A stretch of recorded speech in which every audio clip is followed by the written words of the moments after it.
Bokaro SP कार्यालय में हुई मासिक क्राइम मीटिंग की बैठक। बोकारो जिला पुलिस द्वारा शनिवार को एसपी कार्यालय के सभा कक्ष में मासिक क्राइम मीटिंग का आयोजन किया गया।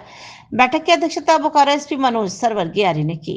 इसमें जिले के सभी थाना प्रभारियों, डीएसपी स्तर के अधिकारियों और अन्य वरिष्ठ पुलिस पदाधिकारियों ने भाग लिया। मीटिंग का मुख्य उद्देश्य वर्ष 2020 से लंबित आपराधिक मामलों की विस्तृत समीक्षा करना था। कुल 378 पुराने मामलों में से लगभग 50% का निष्पादन किया जा चुका है। शेष मामलों को लेकर एसपी ने स्पष्ट निर्देश दिया कि अगले 2 महीनों के भीतर सभी केसों को लॉजिकल कंक्लूजन यानी तार्किक निष्कर्ष तक पहुंचाया जाए। उन्होंने कहा कि हर केस की बारीकी से जांच और फॉलोअप आवश्यक है। बैठक में गाड़ी चोरी की घटनाओं पर अंकुश लगाने, साइबर क्राइम के मामलों की रोकथाम और ट्रैफिक व्यवस्था को सुधारने के उपायों पर विशेष चर्चा की गई। एसपी ने निर्देश दिया कि वाहन चोरी की रोकथाम के लिए हॉटस्पॉट क्षेत्रों में निगरानी बढ़ाई जाए और संदिग्ध गतिविधियों पर नजर रखी जाए। बोकारो से विजय आनंद की रिपोर्ट। स्थापित है। हम लोग विशेषकर जो पुराना केसेस है जो 2020 एंड अबव मतलब 2020 से जितने भी पुराना केसेस है एक एक बिंदु पे हम लोग डिस्कस करेंगे ताकि उसको नेक्स्ट 2 मंथ्स में हम लोग उसको लॉजिकल कंक्लूजन में लेके आता है। लगभग हम लोगों के पास 378 केसेस था जो 2020 से पुराना केसेस है। उसका हम लोगों ने बहुत सारे निष्पादन कर दिए हैं। लगभग हम लोग 50% इसका निष्पादन कर चुके हैं और आने वाले टाइम में 2 महीने में हम लोग उसको कंप्लीट जीरो कर देंगे।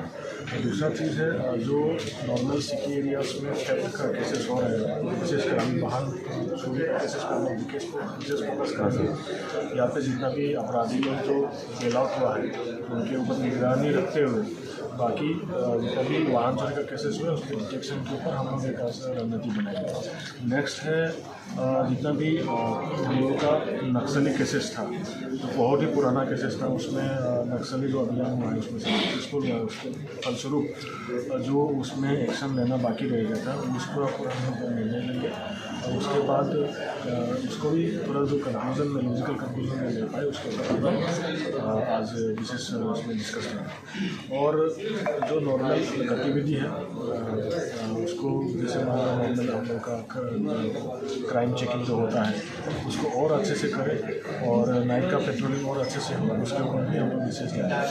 IT एक्ट केसेस जो है उसमें हम लोग का बहुत सारे टीम्स बाहर से आ गए हैं उनकी तरीके से सबमिट किया है। उसका फलाफल के ऊपर भी हम लोग आज डिस्कस करेंगे और कोशिश करेंगे कि जो IT एक्ट का केसेस हम लोग कंक्लूजन तक आते हैं। अच्छा सर, जो अभी चल रहा है सर वर्तमान में जो उस पर भी कुछ एडवाइजरी आई है क्या सर? जो अभी लड़ाई जो चल रही है उसको लेकर भी कुछ एडवाइजरी? नहीं, अभी हम लोग का वैसे सतर्क तो हम लोग ऑलरेडी मॉक ड्रिल यहाँ पे बोकारो में 3 जगह में किए हैं और मॉक ड्रिल को देखते हुए लोगों को भी सतर्क रहना है। और जो एडवाइजरी था वही था कि बाई चांस नियर रेड होता है तो उसमें क्या तरीके से हम लोग बचा जा सकते हैं, जिसका हम लोग मॉक ड्रिल के जरिए बता चुके हैं और सरकार की तरफ से ऑलरेडी एडवर्टाइजमेंट के जरिए बहुत सारे आइडियाज़ लोगों को दिया गया है, उसको हम लोग अनुपालन करें।